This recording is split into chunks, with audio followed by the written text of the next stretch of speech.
and welcome to the next section of the day. This part of the day is all about the Practical Classics projects, and we're going to be in our own sheds talking about them. This is my shed here in Cambridgeshire. We'll also be up at the workshop a bit later. The first person who's going to be talking about their project is Matt Tompkins. He's going to be speaking to us all about his Austin 7 Special, a fantastic project that he's really excited about. So with no further ado, let's go over to Matt's shed and have a look at his Austin 7. Over to you, Matt.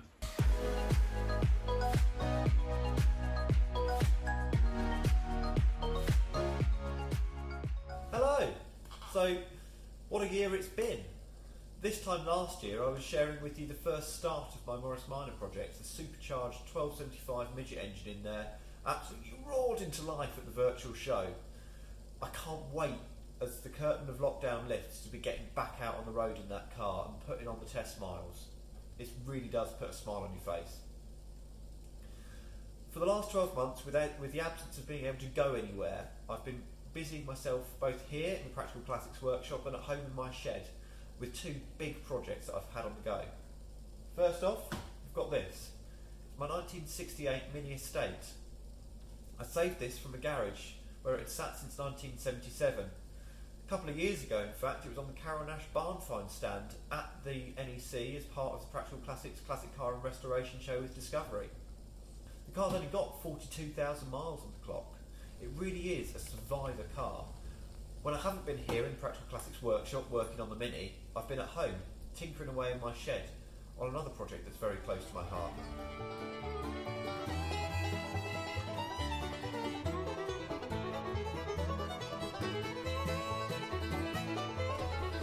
So here we are, the Austin 7 Special.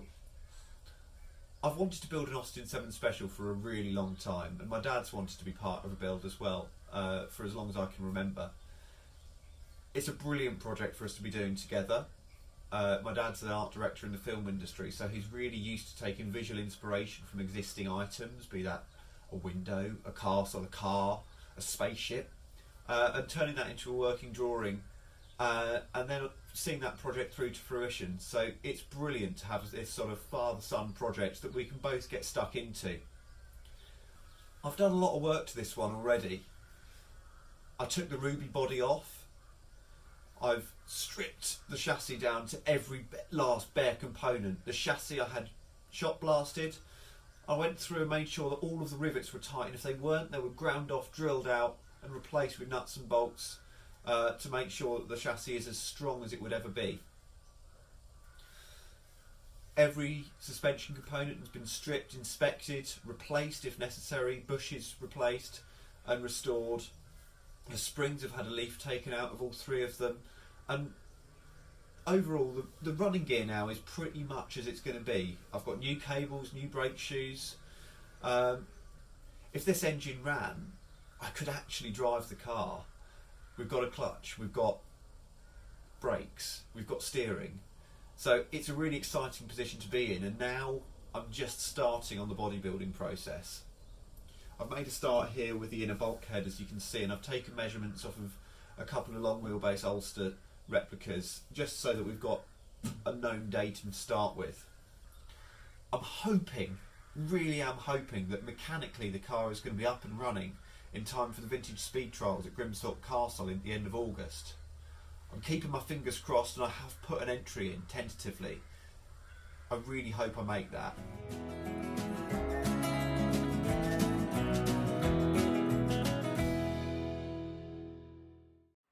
What an absolutely amazing project. That's just a work of art that Matt's putting together there. Fantastic. I know he's really excited about it, and we are too. I've got this in my shed at the moment. This is Vauxhall Heritage's Vauxhall Viva GT, which was restored by them a couple of years ago. I'm looking after it at the moment. It's in the shed because it's raining outside, and I'm going to be taking this car up to Ellesmere Port next week, where the Vauxhall Heritage Collection is currently being housed. Hopefully it returns to Luton one day, so I'm looking after this at the moment. I'm trying to work out how I can keep it, but I don't think they'll let me. Anyway, the next person we're going to talk to today is James Walsh, who's going to be talking to us all about his Citroën CX GTI Turbo. Now there's a name to conjure with. A fantastic car, his dream car, a car that he's put back on the road over a number of years. I'll let James tell you all about it. Over to you, James.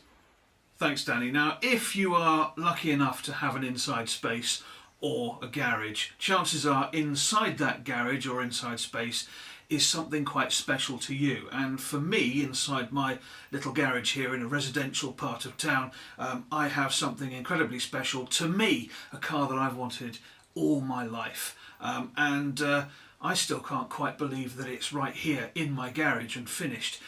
For the full story, here's me.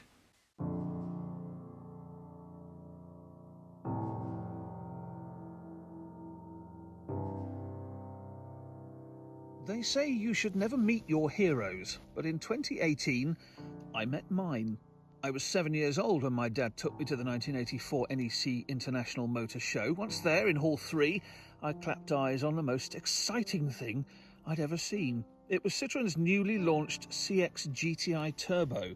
Now, the CX had been around since 1974, but this one had a whopping great turbo on it and a big spoiler. All the rage in the mid-1980s.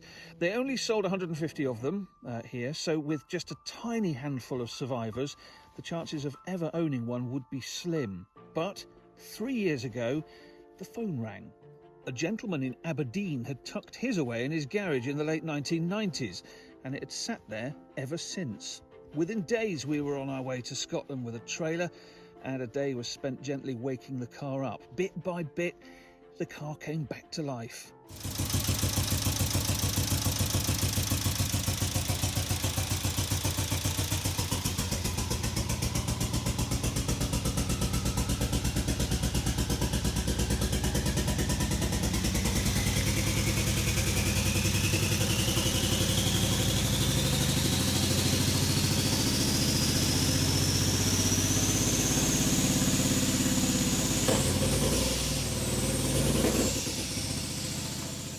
With hydraulics pressurised, the car rose up and it was carefully pulled out of the garage with a tow rope.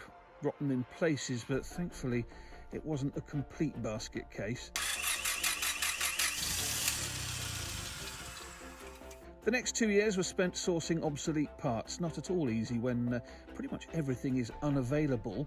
Still in its barn-find condition, the car even starred on the stand at the 2019 Classic Motor Show, almost exactly 35 years since it was launched in that very hall.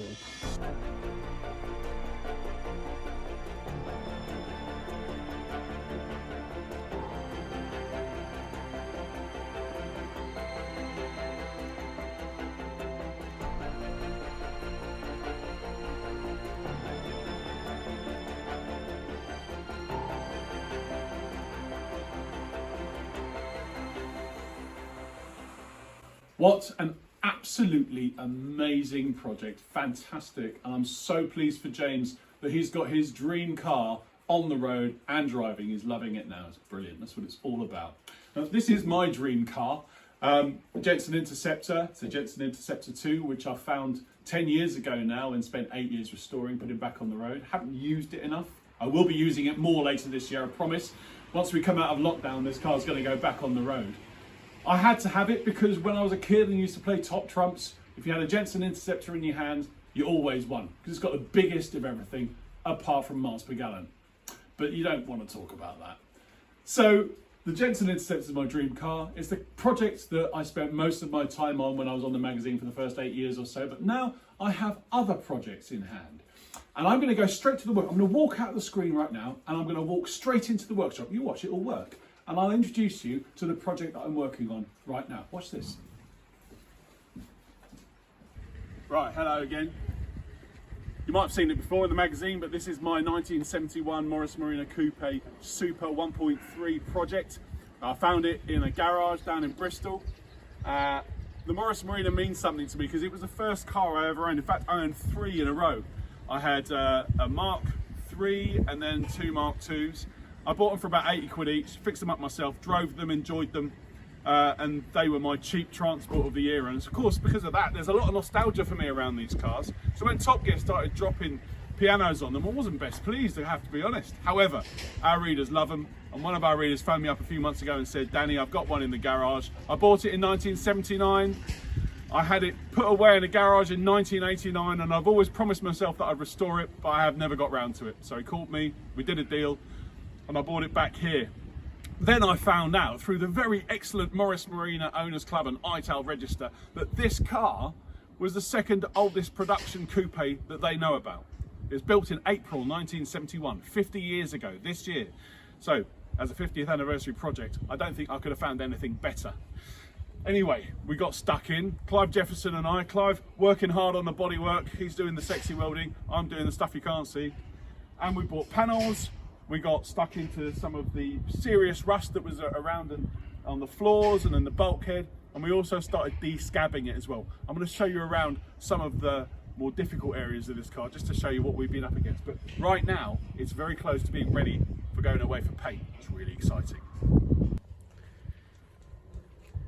Right, this is where the magic happens. Okay, let's talk about some of the bodywork issues first. The car had been left in a garage since 1989, and during that time it hadn't rusted horrifically. There was no great rot on the surface, but because the paint was so thin and a bit porous and it had been polished a lot, some of the corrosion was existing just underneath the surface of the paint. It had broken through. So what you had was very small areas of scabby surface rust, which had created pitting into the metal. And what I've had to do is go over the entire car, grinding out those pits and then treating them with Kurust and Genolite. So the Kurust is the grey stuff, the Genolite's the brown stuff, and making sure that each one of those scabs is ready for filling and then for paint when the time comes. It's a really long and horrible and laborious process. You've seen us doing some of it today, I think, as well. The other part of the car that really needed doing was some of the areas that you can't actually see, some of the sill areas and also some of the floor areas as well. Getting in there to do both sides in the front corners was really, really hard work. There are panels for it from the club, but we didn't really want to use them because that would have meant taking out most of the floor. One of the reasons for doing this project is to try and keep as much of the original infrastructure as possible, because it's such an important car, such a special car, such a part of a social document of its time. Well, I wanted to keep as much of the infrastructure as possible, and that meant not chopping out too much metal. So we've patched it at the front here, we've patched it on the other side. The wings themselves weren't really salvageable because they were gone along the top. So we bought new wings, but those wings themselves from Hadrian panels that come from the original pressings, they're just like you would have bought back in the day when they were rusting, back in the day. And on the interior as well, we've had such a little sort of detective story about it, if you like. One of the great things about doing a restoration like this is working out things. What stuff's been replaced? What stuff is original? What can we get away with? What can we repair, or what do we have to replace? And the club's been fantastic. So Josh Ward and Chris Wheaton, absolutely fantastic guys, helping me out, putting pieces together and making sure that I do it correctly, because the most important thing is that this car is done correctly. When it is resprayed, it's going to go back into lime flower. That's what this gorgeous off-green colour is, lime flower. It's going to be resprayed in lime flower. And we're going to go to Ace Reprographics in Ulster to do that. These two guys have set up a new shop there. They used to work for JLR, so it's going to be a good job. And then when we're back, when it's back, the Morris Marina Club is going to come down here and we're going to put the whole car back together again. Before then though, we're going to send the wheels away. These tyres are from the mid-1980s and they were new back then. I wouldn't want to use them now because they basically turned into wood. So what I'm going to do is I'm going to send the wheels away to Tudor Wheels to have those redone. They're going to be taken back to bare metal and resprayed. And I'm going to get cross-ply tyres from Vintage Tyres down at Bewley. Why cross-plies? You might scream into your televisions. Well, the reason for that is these cars left the factory when they were new back in 1971 with cross-plies as standard. I say it again, cross-plies as standard. And I want this car to be as much like the experience that those original motoring journalists had when they were testing it back in the day as is humanly possible. So cross-plies it is. We're also going to take off the conversion to disc brakes that a previous owner had done this. We're going to put drums back on the front. We're going to make sure that the geometry at the front is exactly the same as those original press cars. Now, if you remember the legend, when the press drove these cars for the first time with that original suspension setup and cross-plies, they got in touch with British Leyland and they just said, guys, these cars are unsafe, you need to change them. And that prompted Morris, British Leyland, to send out kits to every single dealer in the country to upgrade the front suspension because the journalists had said that it was dangerous. I want to experience that danger. I want to experience the originality of the car, because that's how it left the factory. I want to see what it's like. I don't want this car upgraded. I don't want this car made better, because I want to see it as a historical artifact. I want to understand what the trouble was all about. Anyway, this car is a real dream project for me. I know it's not everybody's cup of tea, but I'm really, really happy to have it. And hopefully we'll see it on the road later this year. Later this summer, it will go to the Marina 50 celebrations as a car that's back on the road, ready to use. Let's go and have a quick look at the engine. Right, here we are, the throbbing heart of the Morris Marina. This is the A-Series engine that came with that car. It's the original engine. A previous owner really looked after this very well. He absolutely did religious oil changes every 3,000 miles, and he kept a record of everything that was done to it. So when I took it apart, the boards were really clean, there was no lip, really good condition. All I've done is had the head skinned and made sure that the valves are lapped back in. What I'm going to do though is I'm going to clean out all the waterways, take out the core plugs, and make sure that the waterways are really, really clean, because they were quite furred up, I think, from having sat for so long. But this is a good engine. We had it running, it sounded sweet anyway, so I think this engine is going to be good to go. Fingers crossed, and we'll put it back in the car when the time comes. There you go. I told you science was amazing. Back from the workshop now, back in my shed. I want to introduce you to one last project, a project that's close to my heart. It's the car that I will never ever sell, and it's an old brown Triumph 2000.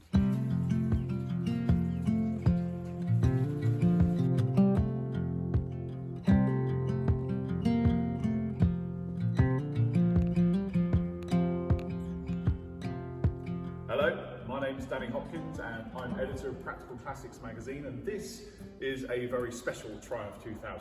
Special why? It's a brown Triumph 2000, not the most glamorous classic.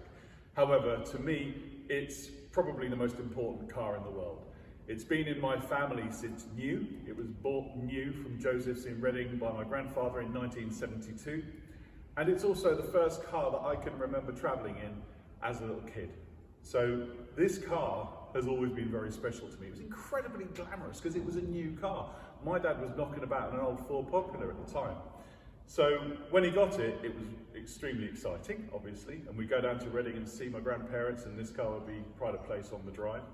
My first memory of travelling in it was in Reading. We went into town in it, and I thought it was the most exciting thing in the world. It is gorgeous, brown, plastic seats, and it's fantastic 6-cylinder engine. It was a beautiful thing. Now, like many people at the time, my grandfather narrowed his choice of cars down to this, the Triumph 2000, and the Rover P6. He loved the Rover's amazing engineering. He loved the unitary design and the safety. He loved the de Dion rear axle. However, he wanted some interior space. So in the end, the Triumph won. When he decided on the Triumph, he decided to specify power steering on it. So this is a very early Triumph 2000 with power steering, quite rare. And from that point onwards, he drove the car just about every day, from the point that he bought it right the way through to nearly before his death in the early 90s. Now, my grandfather was quite a well-known man. He was probably the world's most important optical physicist in the second half of the 20th century. He invented the zoom lens, he invented the endoscope, and he invented a lot of the instruments that are now used in keyhole surgery as well. And also his paper, The Wave Theory of Aberrations, is the basis upon which the modern fibre optic cable is based. And his work was fundamental to the creation of all that technology.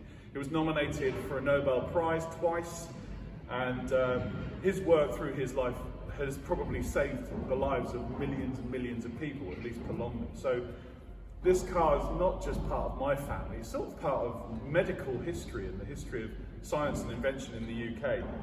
So it's incredibly important to me to make sure that it stayed in the family and it survived. And that was in the balance for some time. And I'll show you why.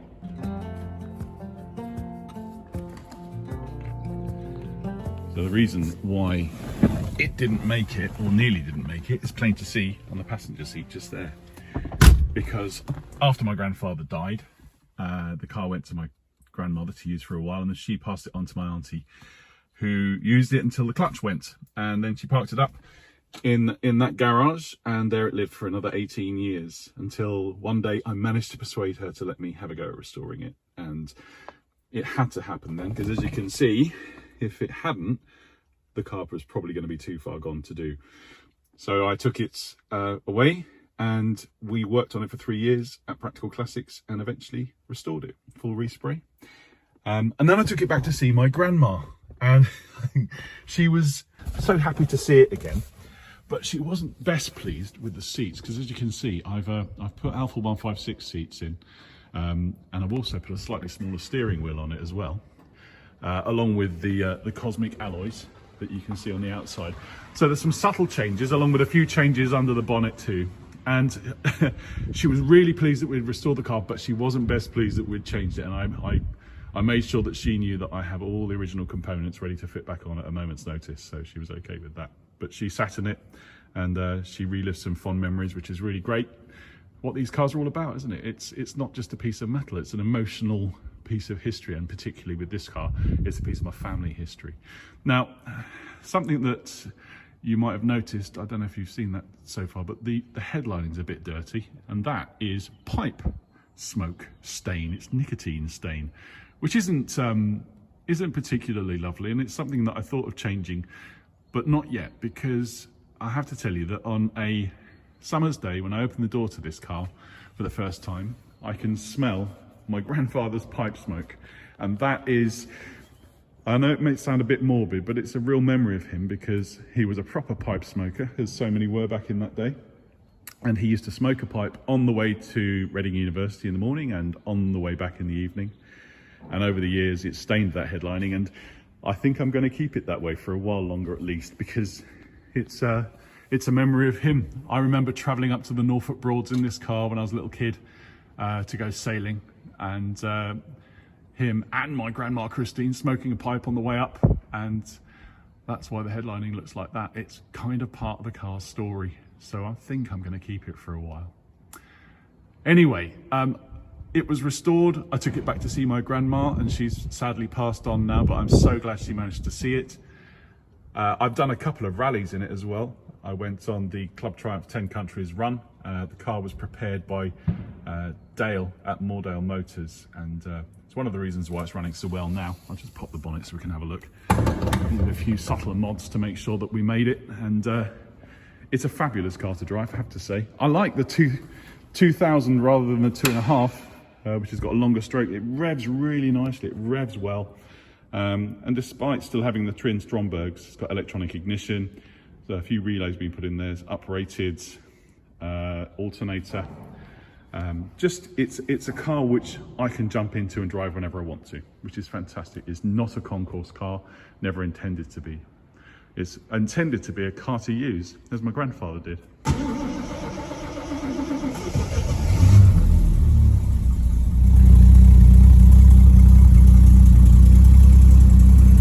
So here I am sitting in the back seat, this particular back seat behind my granddad. This seat is the first car seat I remember sitting in ever. It's the first time I remember car travel is from this seat, looking at the back of my granddad's head, driving into Reading Town Centre, because this car obviously was a Reading car all its life. And so therefore sitting here makes me feel very emotional every time I do it. Proof that cars are just more than metal, particularly classic cars, particularly cars with which you have a connection, an emotional connection. So important, if you can, to keep them going. Pass them on to your kids. I'm going to be passing this car on to my kids. It's a family heirloom. It's never going to leave my possession. I will never sell this car. I'll sell everything else first. It's part of me, it's part of my family. It will stick with us forever. And that's incredibly important for me. It's one of the reasons why I love classic cars, because let's think about it. So much happens in them. So much of our lives is worked up in this car. And I have to say that since I've owned this car, not just done rallies with it, I haven't just taken it back to see my grandma, but it also came to my grandma's funeral. It was a car that I took back to see my Auntie Sue, because she looked after it for so many years. It was an emotional reunion for her too. Everybody remembers this car because it featured in every major event that my family on my father's side has experienced. So it's incredibly important, and I'm so glad I can still sit on these lovely plastic brown seats as I remember them, and look forward to my grandfather's seat. Imagine him still there driving it.